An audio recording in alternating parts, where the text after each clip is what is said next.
Welcome back to the Birdhouse Dynasty Show.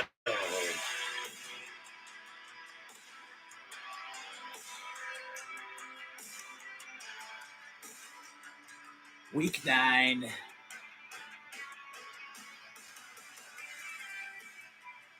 Recap. Well, if there's any lessons learned of the week, Todd Bowles, go for 2. That's all I got to say about that game. All right. Let's get back into the thumbnail here. And that would be Mr. Joe Cool Burrow. Yes, that's right. Here we go, boys and girls. Get up here for you. That is Joe Burrow. And that man threw for 5 touchdowns on the week against the Las Vegas Raiders, who tried to hang in there with Joey B and the crew from Cincinnati, but wasn't happening for the Raiders. We'll bring up the old box score for you guys. Yes, here we go. And yeah, Cincinnati dominated this one, coming out in the third quarter with 2 touchdowns to expand their lead. And Joe Burrow, 5 touchdowns, 251 yards. Did have a pick on the day, but big numbers. Did not get a touchdown to Jamar Chase. I'm sure Jamar was feeling a little rusty there in the locker room, salty maybe. But Mike Gesicki, 100 yards on the day, 5 catches, 2 touchdowns. I believe he tore his ACL, though, unfortunately. So we're not going to be jumping all over Gesicki. Let me just make sure on that for you all before I... No, that was Eric All that tore his ACL. Sorry. So, yes, you can jump on Mike Gesicki on waivers if you want. I mean, personally, I feel like Kate Otten is a better grab, but Gesicki, let's bring old man Gesicki up here. Let's see what we got going on with Gesicki.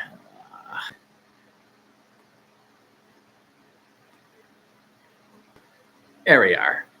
There's old man Gesicki. Yes. Oh, favorite late round underdog, number 2 tight end there in the offseason. Yes. Mike Gesicki follows his 7 catch for 73-yard performance up last week against the Eagles with a 5 for 100 and 2 touchdowns. Go out there and scoop him up. Hey, you could do worse at tight end. That's all I got to say about old man Gesicki. But, others on the Bengals, let's see here, at least for receiving-wise, with T. Higgins out again this week. Chase Brown, 5 for 37 and a touchdown. Did his damage on the ground, though. 27 carries for 120. Whew. Chase Brown, I almost put him on there with Joey B on the thumbnail, but I couldn't quite squeeze him into the jungle. But he deserved a little spot on the thumbnail as well. I'll keep it in mind for next week. Let's see what he does against the Baltimore Ravens on Thursday night. Yes. So Chase Brown, let's dive into it here. With Zach Moss out, Chase Brown got 100% of the carries if you take out the quarterback attempts. So, yes, it is Chase Brown's backfield officially. So all of you who drafted him in a 0 RB build or hero RB build, grabbed him as your second running back or one of your possible RB2s, hit the jackpot this week on Chase Brown. So going over to the Raiders side of the ball, things are getting ugly in Vegas. Gardner Minshew wasn't terrible, 10 of 17, 124 yards, but just not really. I mean, his quarterback rating was 31. I mean, what do you expect? I mean, they do have Brock Bowers and Jacoby Myers, but not much else there, honestly. Jacoby had 8 for 105. Zamir White fell into the end zone somehow. I don't know. Is there really much to talk about for the Raiders other than Brock Bowers? Brock got into the end zone. He dropped a long touchdown, but Brock still getting her done. 5 for 45 and a touchdown. Could have had a real monster day had he caught the long one. But yeah, that's about all that is exciting from the Raiders side of things. All right, let's get into let's go backwards here. I am not talking about the Monday night game, so those of you holding your breath on some kind of Mahomes analysis, might as well just shut her off right now because ain't gonna happen. Let's go to the Sunday night game. That was a lot of interesting storylines there. Let me find it here. There we go. All right. Let me shoot it up on the screen for you guys here. How's everybody doing? Yes. There we go. All right. So Vikings prevailed 21-13. This was the matchup of the underdog quarterbacks in Sam Darnold and one Joe Flacco. Smoking Joe wasn't smoking too hot Sunday night. Just 16 of 27 for a $179. No touchdowns and a pick. Josh Downs sort of saved his day. 6 for 60, but not much else going on there for the Colts offense. You see there, Jonathan Taylor with an ugly one, just 13 carries for 48 yards. Alec Pierce, 3 for 41 was the next best guy. You can see the targets there dominated by Josh Downs, 9 targets. And, Michael Pittman was playing. Apparently Joe Flacco didn't know he was playing, but he was actually out there. Jonathan Taylor was second on the team in targets. That is not really what the game plan was, I'm sure. Over to the Vikings side of the ball, Sam Darnold with his usual craziness, 290 yards, 3 touchdowns, 2 picks on the day, but still managed to pull out the victory for the Vikings. Aaron Jones, 21 of 64 on the ground. Cam Akers added 6 for 46. Through the air, it was all Justin Jefferson once again, 7 for 137. Oh, Josh Oliver, Jordan Addison, and Jalen Naylor getting into the end zone on tosses from Sam Darnold. But yes, it was Justin Jefferson once again dominating the target share. 9 targets on how many attempts did he have? Scroll it up there. Yeah, 34 attempts. So, whatever. That's over a 25% target share for Jettas. TJ Hawkinson making his debut, 3 for 27. So welcome back, Hawk.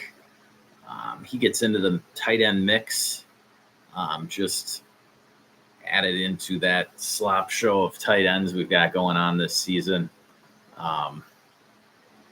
But I guess here's an opportunity to buy low if you want, seeing as he's come back.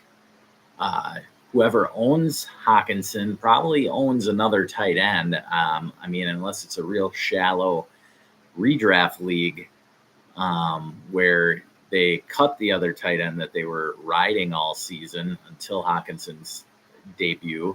So it's a possible buy low opportunity for Hawkinson because I do see his targets increasing. I think that he is the second best option there for Minnesota. So look into that if you're reeling at the tight end position. Next up, what do we want to check out here? Let's get to some of the late games from Sunday. Yes, let's scooch through this one here. Not much to talk about with the Cardinals and the Bears other than they sat Tyreek Stevenson to begin the game for his just stupidity, I guess you'd call it, week prior against Washington. Yes. So didn't much help on the field, though, as the Cardinals smoked the Bears in this one, 29-9. Really not a whole lot going on fantasy-wise. You can see Kyler just 13 of 20 for 154. No touchdowns, no picks. James Conner, yes, the Wiley one, 18 for 107. So Conner did his work, got over 100. Added a couple catches, had 3 catches for 12 through the air. But Marvin Harrison had a rough day, 2 for 34 with a fumble lost. Over to the Bears side, Roma Dunze did come up with 5 for 104, so glad to welcome him back into action. Not that he wasn't playing, just glad to see Caleb targeting him a little there. Keenan, if you look here, Keenan Allen and DJ Moore did have more targets than Dunze, just not as quality of targets. As you can see, the air yards there went to Dunze. So yeah, interesting to note there. But the Bears were playing catch-up mode the entire second half. So not much going on the ground for the Bears. DeAndre Swift just 16 for 51, sort of halting his good streak going there. He did add 6 for 31 through the air. So decent fantasy game for Swift. No touchdowns, though, for the Bears offense. Do want to mention Mari DeMarcado had a big game. Had that 53-yard touchdown right before the half on a play that is usually just a slam up the gut for 4 yards. Bears defense fell asleep, and DeMarcado took it to the house for 53 yards. Trey Benson added a touchdown, so he got some work late as well. All right. So don't be jumping to the waivers for DeMarcado. That was a fluke touchdown. That was 53. That was 53 of his 59 yards. He only had 3 other carries on the day. Trey Benson actually had more carries on the day. If you're looking into trying to secure James Conner's handcuff, I would lean towards Trey Benson here still. All right. Next up, let's check into the big one. That was in the NFC North. We had the Lions visiting Lambeau Field for the showdown with the Packers. And he still had the Lions favored in this one. I do believe I believe the Packers were favored by 2.5, but don't quote me on that. But yeah, just another efficient day for Jared Goff at the office. 18 of 22, 145 yards, and a touchdown. Touchdown pass to Amon-Ra. Amon-Ra 7 for 56 on the day. Solid performance. Both running backs, solid days. Montgomery 17 of 7 for 73. Jahmyr Gibbs 11 for 65. And touchdown there for the Lions. Not much else going on through the air for them. Jameson Williams noting that he will be back this week now for the Lions. Over on the Packers side, we got Jordan Love, 273 yards, no touchdowns, and a terrible pick right before the half. And Josh Jacobs, 13 for 95. I think he had 3 yards, though, in the second half. Not sure why. I know they were trailing 17-3, but not sure why the Packers just completely eliminated Jacobs from the game. I mean, it was ugly weather. You'd figure you want to keep churning the yards out on the ground like he was. Emmanuel Wilson is the one who got into the end zone there in the fourth quarter. Jaden Reed, solid day, 5 for 113. Not much else going on for the Packers, though. I mean, you can see the target share distribution, very even. 6 targets to Reed, 7 to Watson, 6 for Tucker Kraft, 4 for Brooks, 5 for Romeo Doubs. I mean, this is just Dontavian Wicks with 3. So it's really just Jaden Reed is the only Packer receiver I'd love to be starting, whereas Romeo Doubs, who had been doing decent the last few weeks after his suspension, only 4 for 28 in this one. Now, it was bad weather, so you can kind of put that into consideration. But again, I'm not loving Romeo Doubs here. It's just too crowded. Tucker Kraft, I don't mind. Okay. But there's some other tight ends coming on. You got Hawk back. Kate Otten today had a great game tonight. So I do like Kraft still going forward. I think he's better than Musgrave. And so you can still stick with Kraft if he's your guy. Let's move on to the next one here. I wouldn't put too much into the poor performance for Love. I mean, it was against the Lions. His defense is still playing excellent, even without Aiden Hutchinson. So I wouldn't worry about Love there too much. All right, what else was I want to hit the late games first here. Yeah, let's do this one. All right. Seahawks, Rams. Yeah. What do we got going on here? Well, if you haven't heard already, there's a guy there in Seattle who people have been waiting for, and it was finally his time. That's right. That's right. I'm back. Yes, that's right. It is Jackson Smith and Jigba Day for Seattle. There he is. Jason coming out party here. So we've had a couple games here without DK Metcalf and his MCL sprain. And finally, after a 6 for 69 game last week against Buffalo with 7 targets this week, it was a monster for JSN. 13 targets, 7 for 180, and 2 touchdowns for JSN. So, what does that mean? What does that actually mean? We got DK coming back probably next week. I think this is good news for the Seahawks, especially JSN showing that he can be that guy. And Tyler Lockett got in the end zone too. So, I mean, the Seahawks had the lead in this one, kind of choked it away. Gino had a terrible pick six. Threw it, he was throwing into the end zone, and they were down at like the 10-yard line. Just threw it into a pile of Rams, like 3 Rams and no Seahawk was there. And I don't know what Geno was thinking there. But the guy grabbed it and took it all the way the other way, 103-yard interception return. Pretty much cost the day because the tides turned there. Rams ended up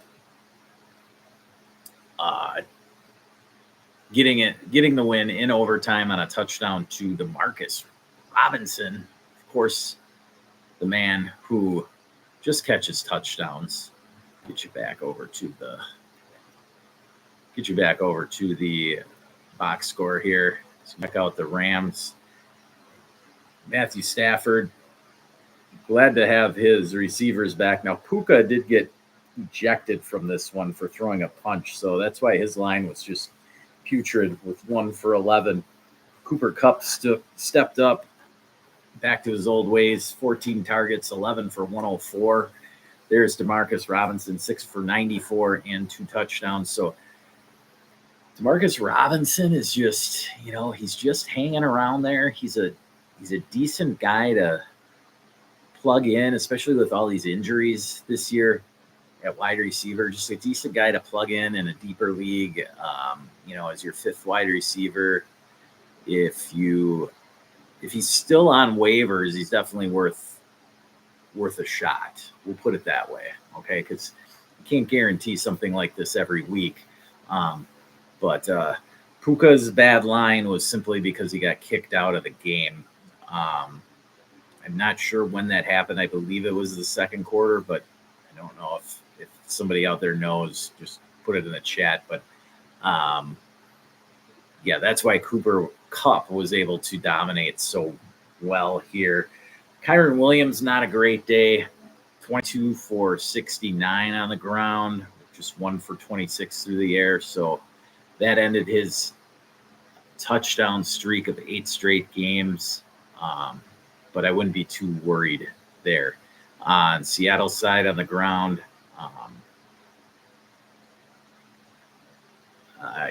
Kenneth Walker, 25 for 83. Did add 3 for 24 through the air. All right.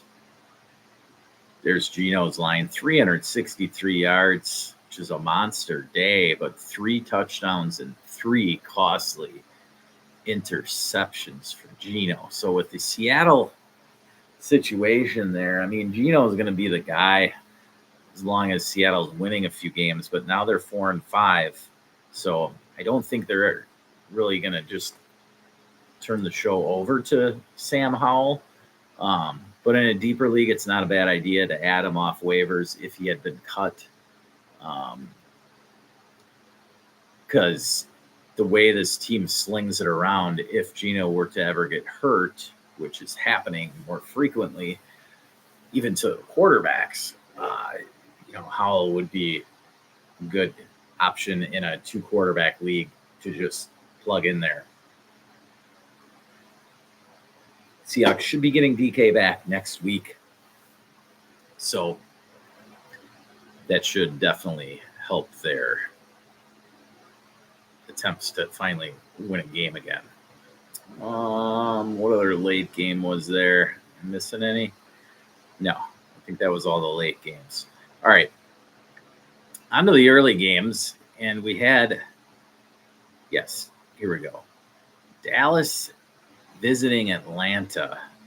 And big news here is that Dak Prescott went down with a hamstring injury. Let me bring old Dak up here. Yes, here we go. Hello again. How we doing out there? Yeah. All right. There's my boy Dak. All right, so Dak ruled out for week 10 already. Looks like it'll be a multi-week injury for Dak, so go scoop up Cooper Rush if you need an extra body at quarterback. Cooper's played before. He's decent, but the problem is now not only do they not have any other receivers other than CeeDee Lamb, but they won't probably have CeeDee Lamb this week because he has a shoulder issue, an AC joint issue. So CeeDee probably, I would say it's a 1 to 2 week injury for CeeDee. So he'll probably be out week 10, possibly week 11 as well. Dak on the day, 18 to 24 for a $133 and a touchdown, then got injured. So unfortunate for Dallas there. Fortunate for Dallas, yes. So let's get back to the box score here. There we are. Okay, so after he left, Cooper Rush went 13 to 25 for 115, got a touchdown to Jalen Tolbert, I believe it was. Early on, Dak's touchdown was to Rico Dowdle, who didn't have a shabby afternoon himself. 12 for 75 on the ground. Then you add 5 for 32 and a touchdown through the air. So Rico showing up. Ezekiel Elliott was sat for disciplinary reasons, inactive. So Dalvin Cook played the backup role, but it was Rico's day on the ground for the Cowboys. There's CeeDee 8 for 47, then left with his AC joint issue.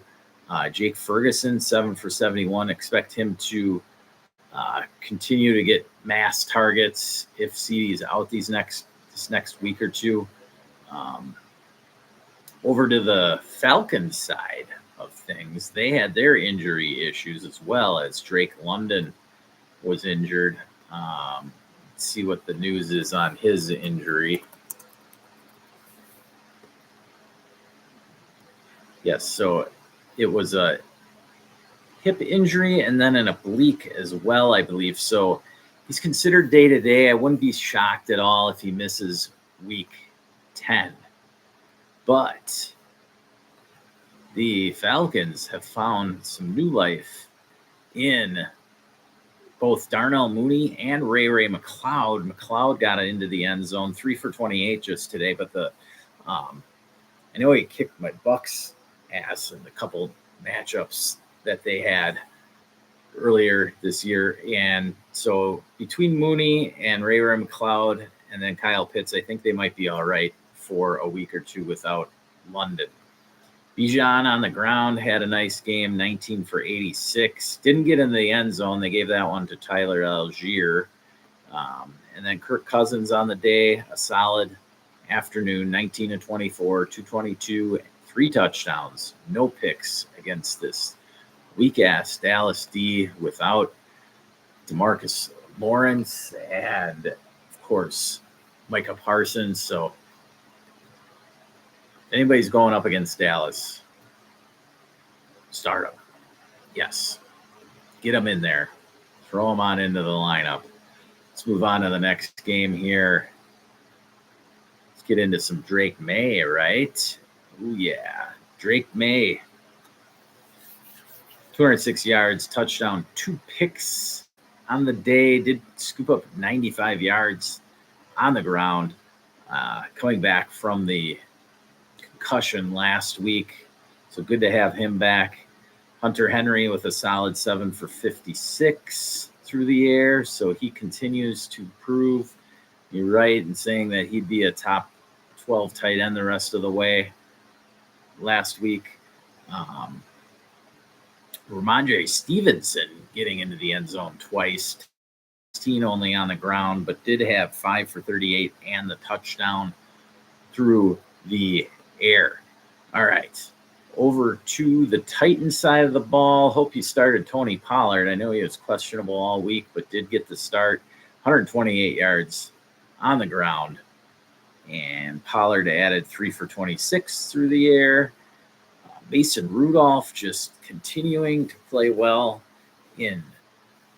with Will Levis and his shoulder injury. So I don't know if they want to hand the keys back to Will Levis or if you just keep rolling with Mason Rudolph. Now, I know I've got Calvin Ridley in a bunch of leagues, and I sure hope that they just keep. I just hope they keep Rudolph in there.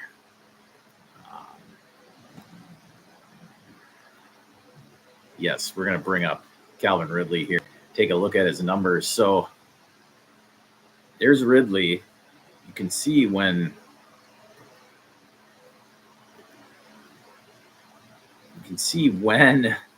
Mason Rudolph took over here, it's just been a complete turnaround for Ridley. The last game Levis played was the no catch, 8-target game.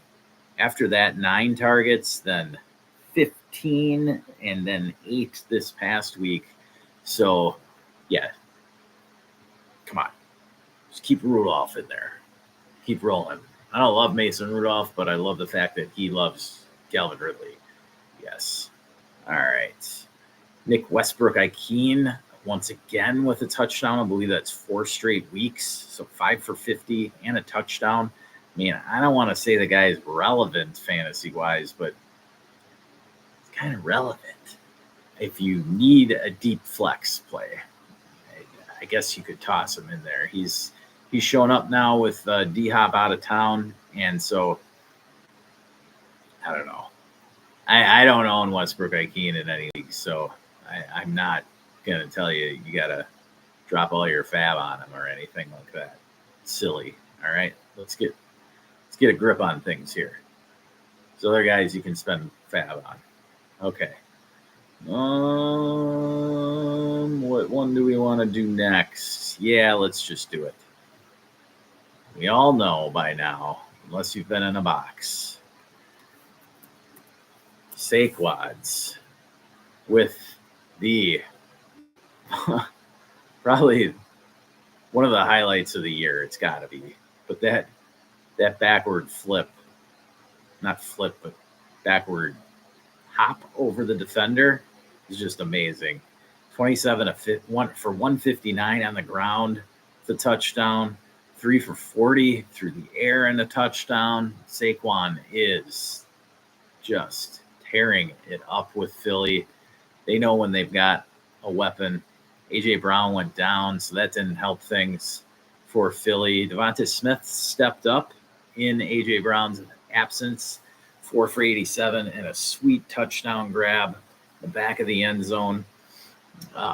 So the A.J. Brown news here. Just 2 for 36 on the day. Let's bring up old AJB here. AJB. It's considered day-to-day, so I would say that he'll probably miss 1 game. Now, this is his trick knee that's been giving him issues over the years. So, personally, I want A.J. Brown healthy for the playoffs. Fantasy playoffs. So I would have no problem with them sitting him a game just to see. Now it is against Dallas this week. So I guess I wouldn't mind him playing. But I want him for the playoffs. So if this is an opportunity to buy a little low on A.J. Brown, this is it. All right. So you know you're going to be in the playoffs, and A.J. Brown's been on the block. No issue. This is the time to go kick the tires with that owner. All right? Jalen Hurts on the day did what he needed to do. Let's bring up the box score again here. There we go. All right, so Jalen Hurts on the day, 18 of 24 for 230, 2 touchdowns, very efficient. On the ground, added 13 for 67 and a touchdown. So a nice, solid fantasy day for Jalen Hurts. His opponent there, Trevor Lawrence, added 2 touchdowns on the ground. Just a putrid start, though, in the first half for Lawrence. Things have not been looking great. Now, I know Brian Thomas was banged up, but he played. So not sure what Lawrence's issue was exactly this day. Thomas only 2 for 22. Evan Ingram just 5 for 45. So not a great day spreading the ball around. Travis Etienne actually led the Jaguars in rushing, as they did not give the ball to Tank Bigsby very much. They were trailing early on. Somehow got back into it. I know there was a fumble return. Yeah, could have been an interception return. Hurts didn't throw any picks. That got the Jags back into it. Some bad clock management late by the Eagles gave the Jags a chance at the end, but they could not pull it out. Again, Tank Bigsby, I do think he still has the first and second down role here, so you can continue to start him with a little bit of confidence if needed. Okay. Let's see. Go on to some of the other earlier games. Let's check out Commanders. Washington Commanders at 7-2. New York Giants now 2-7. Is this the end of the Daniel Jones era? Oof, I don't think they're going to turn the keys over to Drew Lock just yet, but I mean, this is one where you can't look at the box score. Daniel Jones at one point in this game was, I believe it was 4 for 6 with 1 touchdown for 0 yards. At one point, he had touchdown pass and 0 total yards. Okay. I don't know how Malik Neighbors keeps doing it with this guy, but he was 9 for 59. Nothing spectacular, but when you really put it into perspective, it is pretty spectacular. Wando Robinson not getting much action, just 4 targets on the day. Theo Johnson did get into the end zone, so Theo making a little name there. Tyron Tracy, the hot name out there, only 16 for 66 on the day. Only 1 catch, so those who slid Tyron Tracy into their lineup, myself included, I was hoping for a big day from Tracy. Now, one of those leagues I had to start Tracy because Brian Robinson for the Commanders was out, and so that made my choice very easy. Otherwise, I would have had a decision there. But Jaden Daniels just doing his thing, leading the show for the Commanders, 15-22, 209 yards and 2 touchdowns, both Terry McLaurin. McLaurin just putting up those solid numbers. I would continue to start him with confidence, even though it was, those were his only 2 catches on the day. You know that Jaden Daniels loves him right now. So I wouldn't put too much into the Noah Brown 5 for 60. Austin Eckler split the backfield with Chris Rodriguez. So Rodriguez actually led the backfield in rushing with 52 yards. Eckler added 42. Jaden Daniels added 35. So Jeremy Nichols even added 8 for 20. So it was big team effort there for the Commanders. Ben Sinnott getting into the action there. 1 catch for 12 yards. Finally, for the youngster. All right. Maybe it for Zach Ertz. I don't know. I doubt that, but if you can see there on the bottom left, you can see Sinnott and Zach Ertz there with just 1 catch each on the afternoon. All right. Let's go back over here. What games have we not touched on yet? Oh, yeah, here we go. Check out this one. This one ended on a Tyler Bass 61-yard field goal after he missed an extra point earlier. So pretty wild one in Buffalo. Josh Allen. It's my boy Josh. 25 of 39, 235, 3 touchdowns, and a pick. Had a beautiful little flick touchdown to, I believe that was Mac Hollins. No, Quentin Morris. That was it. It was it looked like Allen was going to run it in. Then he got stopped and held up and flicked it kind of backhand to Quentin Morris. It's pretty sweet.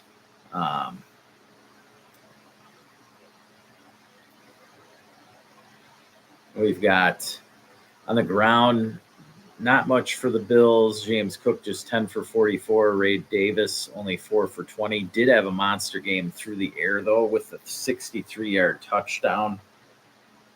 2 for 70. As you can see, he led the team in yardage. Khalil Shakir, 6 for 50, doing his thing underneath. Dalton Kincaid, 4 for 32 on 10 targets. So keep that in mind. I would start Kincaid still with confidence, even with the low performance this week. Mari Cooper was out, but I think that, Kincaid's not going to change his target share. Over to the Dolphins side of things with Tua back here. Still hasn't had that big game back yet for Tyreek Hill since Tua's come back. Van Achane loves it, though. 2 touchdowns on the day, 63 yards on the ground, 58 through the air, so about 120 total yards for Achane. Kind of split the groundwork with Raheem Mostert, 10 for 56. Jalen Wright got into the action for 18 yards. Jonnu Smith, 5 for 46. Where's Jalen Waddle? Oh, there he is. 2 for -4 and a touchdown. I don't know if I'll ever see that line again. But it is good to see Waddle getting into the end zone at least. Yes. All right.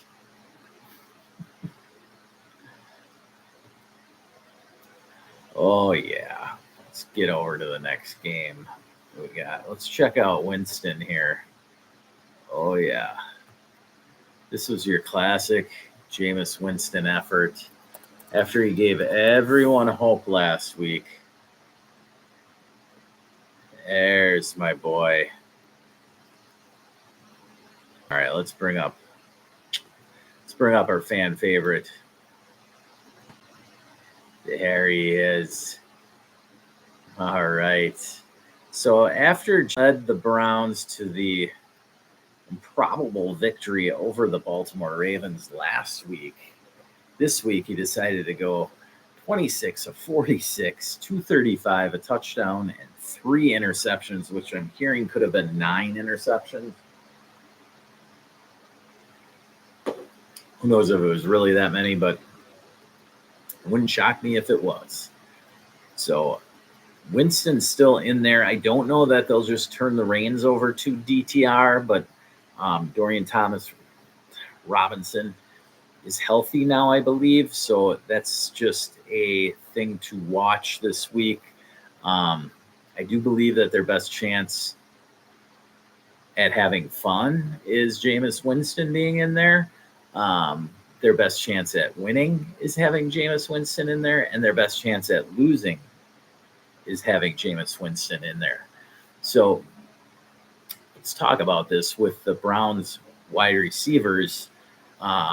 Between the pass attempts actually looking decent and some action downfield, Cedric Tillman has just been looking great. And so here, let's bring up old Cedric. Yes. So Cedric Tillman, the last 3 weeks here, 12 targets, 8 for 81, 9 targets, 7 for 99, and 2 touchdowns. And this week, 11 targets, 6 for 75, and a touchdown. Definitely is a thing now. So I don't know how I still can't buy into giving up more than a second for him, but so I don't know that I want to tell you to pump the brakes, but just tread lightly, I guess, is the thing. Now there's so many injuries to wide receivers out there. I can understand if you really need help. I just want to tell you to be cautious only because this smells like a trade you'll make that you'll regret later. Because Winston can play himself out of a job just as quickly as he played himself into a job. And if Dorian Thompson Robinson,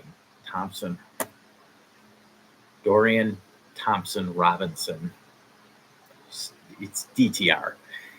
DTR is in there.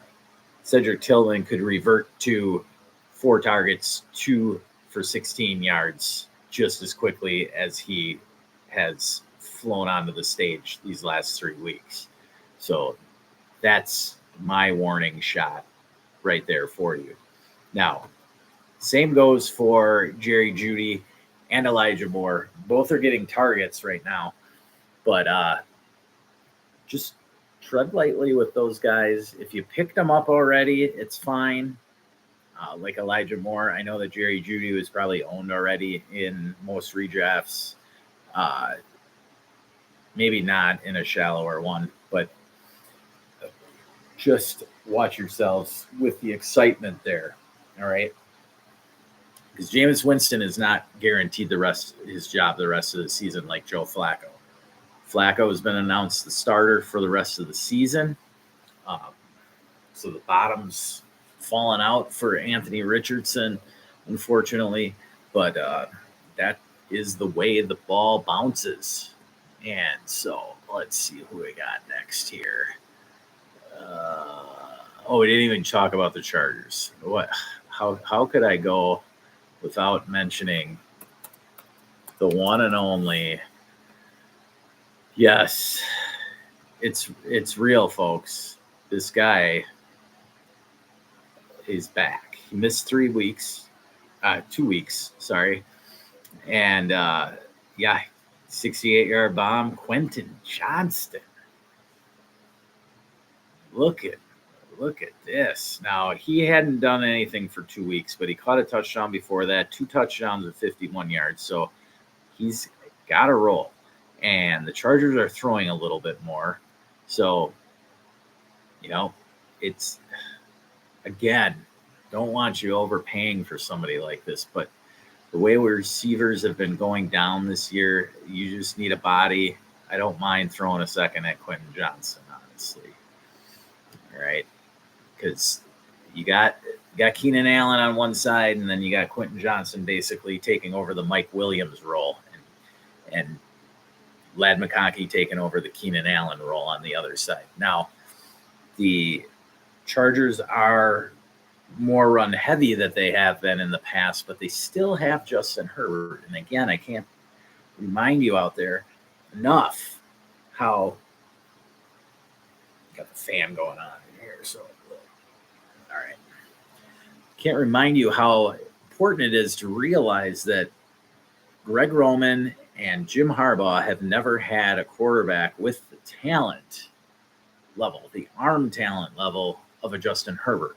So as the season's going on, they're giving him more opportunities to throw the ball, right? Look at Justin Herbert's numbers. Now, this week, they had the game in hand in the second half, so I don't think he quite ended up with as many pass attempts. Well, he had 27 still. 18 to 27, 282, and 2 touchdowns with no picks for Herbert. So, point again here is that, I don't think that you could look at these numbers here. You go from the Kansas City game on through now, 27 attempts, 34 attempts, 39 attempts, 32 attempts, 27 attempts. I don't think there's any point in Lamar Jackson's career where he's had this many pass attempts in 5 games. All right. I don't think there's any stretch where he had 3 straight games with over 30 pass attempts. So my point is that the Chargers are throwing more. And so Quentin Johnston, Ladd McConkey, they're both very fantasy relevant. And Ladd McConkey especially, he is the guy running the Keenan Allen route. Now, it's a different offense, but he is the route runner. So he's going to get the consistent targets. Quentin Johnston's going to get his targets here and there. So I'm sure that Quentin Johnston is much more attainable than Ladd McConkey at this point. But I would not be shocked if Quentin Johnston continues to shine over the course. It'll be inconsistent, but if he keeps catching these touchdowns, Herbert's going to continue to gain confidence in him. And if you all remember, when Herbert had Mike Williams, there were times where he just fed him. And if Quentin Johnston gets into the game, into this mode of the Mike Williams role for Justin Herbert, there will be games where he feeds Quentin Johnston. So we'll see. Might be, I don't want to say you're buying low, but you're kind of buying low on a potential sleeper still. All right. What do we have here next to look at? Do we even want to? All right, I'll bring it up. Okay. Oh, boy. You guys ready for this? Do you want to see this box score? I'm warning you. I'm warning you right now. Okay. We're going to bring it up for you. Yes, it's that wonderful NFC South clash.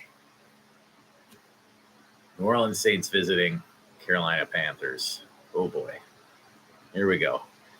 Chuba Hubbard had a big day. 2 touchdowns, 72 yards. Still holding on to that job before Jonathan Brooks comes in.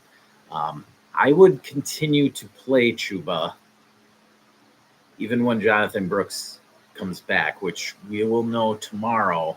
They have to officially announce that he will be on the active roster for the game in Germany this coming week. So something to definitely monitor tomorrow is if Jonathan Brooks is declared active. If he is not declared active tomorrow, the Panthers will be forced to put him on season-ending IR. So that's what happens when you declare, you get that 21-day window. The Panthers have taken it all the way down to the last day here. And so obviously if Brooks is not made active, then Chuba Hubbard's wheels up. But still, in the meantime, I think that Chuba will get plenty of touches. I don't think that they're just going to turn it over to the rookie quarterback in this sort of lost season for the Panthers. I mean, they're 2-7. They really have no shot at the playoffs. So I think that Chuba will continue to get plenty of action. Receiver-wise, well, let's talk Bryce Young first. So Bryce Young, 16-26, 171, a touchdown and a pick. Led them to the victory. They got the touchdown late to take the lead, and that was the last nail in the coffin for Dennis Allen with the Saints. And he was fired today and coached his last game in New Orleans. We'll see who takes over there. I wouldn't be surprised if it's Kubiak getting a shot. Let's see what he can do. All right. But Bryce Young, you know, he got the win. What can we say? I don't think they're going back to Andy Dalton anymore. JT Sanders, 4 for 87, continuing to impress. Xavier Legette, 4 for 33, and that touchdown there. Jalen Coker, who was a big thing this week leading up to this game. Well, not so much in the box score, just 2 for 36 on 3 targets. Over to the Saints side, bad news is Chris Olave left with another concussion. Expect him to be out 1 to 2 weeks with that concussion. So he only had 13 yards on 1 grab on the day. Alvin Kamara, though, he was fighting for that thumbnail. But, it's hard to give a guy on a team like the Saints the thumbnail. But, damn it, Alvin Kamara did as much as he possibly could. 29 carries for 155 yards on the ground. Then you had 6 for 60 through the air, so over 200 yards of total offense to the Alvin Kamara show. Now we'll find out if he stays a Saint. I don't know. I've heard conflicting reports that the extension they gave to him was trade friendly. I don't know. I think they got to trade him by tomorrow if they're going to actually trade. All right. Derek Carr, nothing special. 18 for 31, 236, and a touchdown with no picks. Taysom Hill did get a touchdown rushing, so if you have him still stashed there for your tight end, you got some points there. 4 for 41 through the air. Expect Cedric Wilson to step up here with Bub Means out as well. And then Chris Olave, like I mentioned, probably out 1 to 2 weeks. Expect Cedric Wilson to get some mass targets next week. He did do well back in Dallas when he was given the opportunity. And so I would think that this is a good opportunity for him to shine. All right. Because not much else going on there in New Orleans. And so I think this is a chance for Cedric Wilson to step up. All right. Anything else there in New Orleans? No, not really. All right. We got 1 or 2 more games here. Yes. There we go. Whew. This one was not even close. Oh, boy. All right. I don't know how. It's just week after week with this guy. But I don't know how much more praise we can give to this, to the Ravens attack with Lamar Jackson and Derrick Henry. It is just literally borderline unstoppable. Okay? Like, these numbers from Lamar. This week he was 16 for 19 for 280 and 3 touchdowns. Didn't do much on the ground, but still, like, the efficiency is just incredible. And then you add in Zay Flowers. We'll bring up right here. Oh boy, not what I wanted to do there. I've lost it. Okay. Sorry about that, folks. Okay. We're going to bring it up over here for you. This way. There we go. All right. Zay Flowers was 5 for 127 on 6 targets, 2 touchdowns. So monster day for Zay. And then Derrick Henry getting over 100 yards, 23 for 106 and 2 touchdowns on the day. Got over 1,000 yards on the season. And you add in about 100 yards receiving. He is almost up to 1,200 total yards on the year. And then 13 touchdowns. The King just keeps it rolling. Now, you can check out on my X Twitter platform. I have a midseason awards thing going on. Matt English and I are going to talk about midseason awards Thursday. So be sure to check that out. Go check out my Twitter handle, clemke007_FF. And you can see those midseason award polls to get out and vote for. Even if you don't care who you're voting for in that presidential thing going on tomorrow, go vote in my polls. Yes, get out there and vote. All right. Oh, there was another team playing. That's right, the Denver Broncos. They didn't really decide to show up.